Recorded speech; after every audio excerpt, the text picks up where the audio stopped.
Hello, I'm Kendra Von Esch, and you are listening to my 10-minute daily podcast, Reality Reflections. I bought into what this world said would make me happy. Money, prestige, power. And hey, if it feels good, do it, because life is stressful, so party hard. Do whatever makes you happy.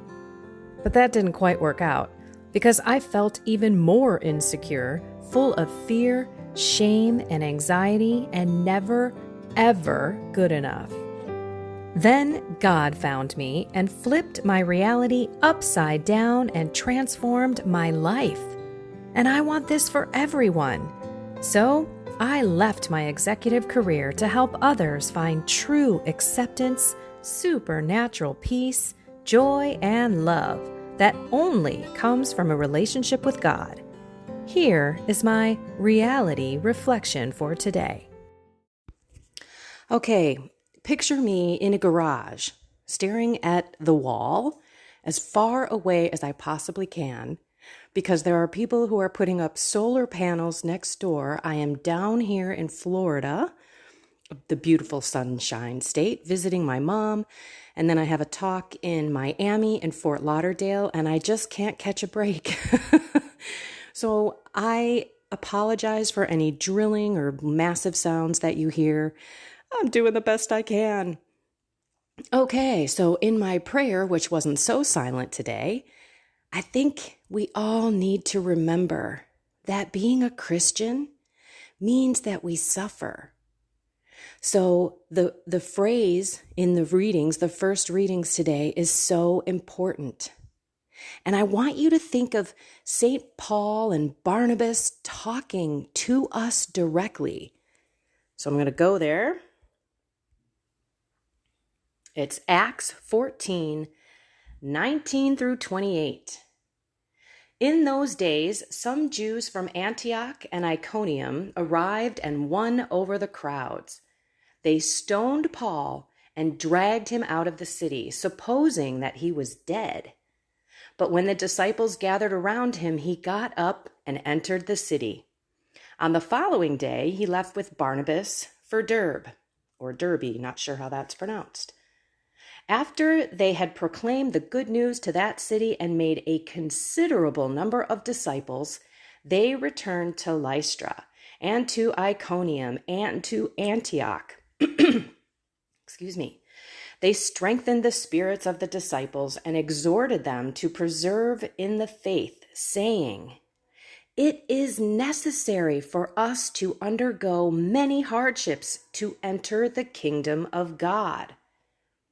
I'm just going to end it there because it goes on that they appointed presbyters for them. But the deal is this: they just lit people on fire. They shared salvation of Jesus. And lots of people are now disciples, right? They made a considerable number of them.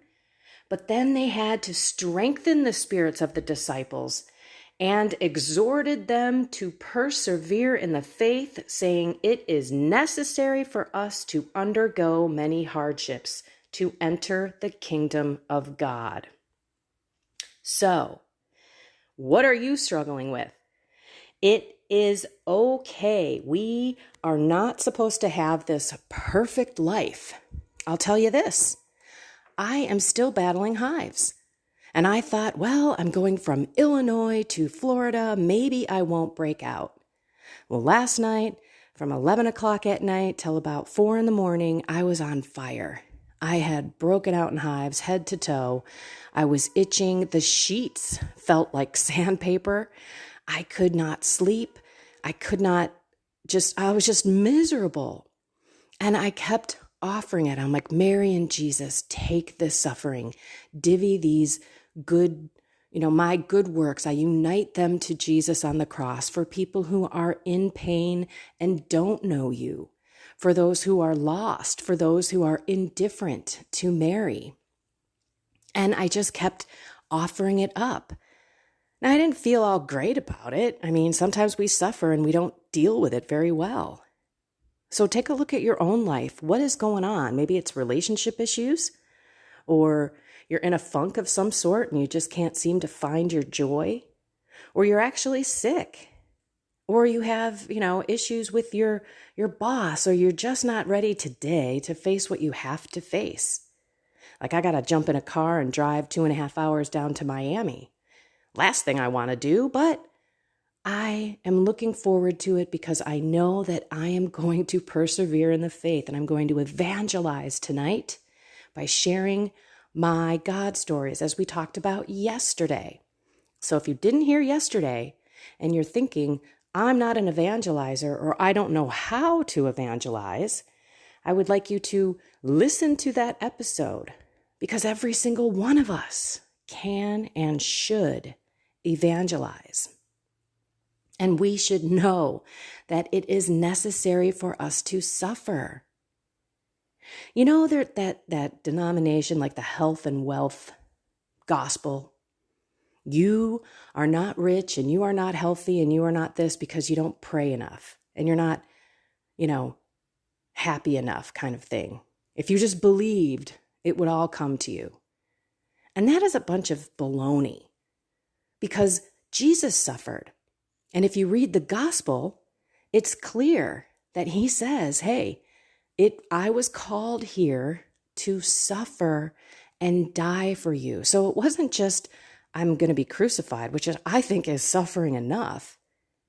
He went through such agony and pain, and every drop of his blood was for us.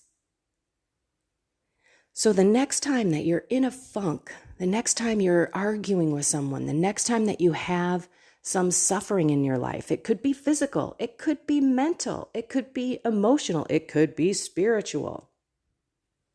Rest on the fact that we can get through this with joy and love. When Jesus picked up that cross to carry it to Calvary, he hugged it. He loved it because he knew that all of his suffering was for good. So when you're in that moment of suffering, you have to remember that God's allowing this to happen in your life. And he's allowing it for a reason. It's either for you to be more faithful and to turn to him more, or it's for others to see how graceful you are in suffering. You're being a witness of a true Christian to say, I give it all to God. He's allowing this to happen. So I'm trusting that something good will come out of this in some way. And then you got to pay attention, right? Realize when you're wallowing in your own pity or grief that you've got to pull yourself out. You've got to give it to God, offer it up as a meritorious offering for the sinners, for your own petitions. Don't let it go to waste. I forget a lot to offer up, even things like impatience. I'm down here with my mom, love her to death, but boy, I can be impatient with her. And I just got in the car. She picked me up from the airport and we got lost. And I was like, okay, this is starting out real good. But I could have been a snotty brat. But instead I giggled and I said, Lord, thank you that my mother is here. Thank you so much for still having her on this earth where I can spend more time with her here. And I just gave it to God. That is what that statement means. We are to suffer in order to get into the kingdom of God. We are going to be persecuted. We're going to be laughed at. We're going to be made fun of if we're living and speaking the truth.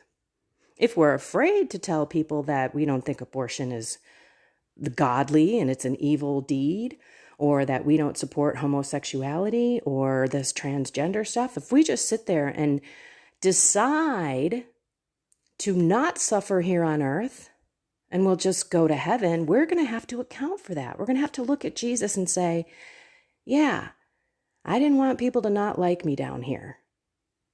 Instead, Jesus is calling us to a higher calling, greatness, of boldness, of truth with love. So we must speak it. It may hurt, may not be easy. That person may be upset, but in the end, you need to remember the audience of one and what that audience did for you. We owe him that, don't we? I mean, heck, we're not going to be like Paul. Paul was stoned and they left him for dead. And Paul gets back up and goes right back into the city. Come on, people. We don't have those kind of trials in our lives. We are not going to have a life and death situation with us standing up for Jesus and all that he has given us, blessed us with to help save other souls. Lord, if you want me to be one big hive this whole trip, I will do my best to accept that cross with love and joy. And I'll go to the to the local drugstore and get more Benadryl because I'm almost out of my 100 bottle thing. Lord, I will still be joy. I will still love. And I will give you all the credit. So let's embrace our cross, know that we're supposed to suffer, but do it with joy and dignity and with God, because anything we do with him is going to be so much lighter and less burdensome. Embrace the suffering, because in the end, there will be such bliss and God will be so happy. You, good and faithful servant, come into my kingdom. All righty, everyone. I love you all. Have a blessed and inspired day.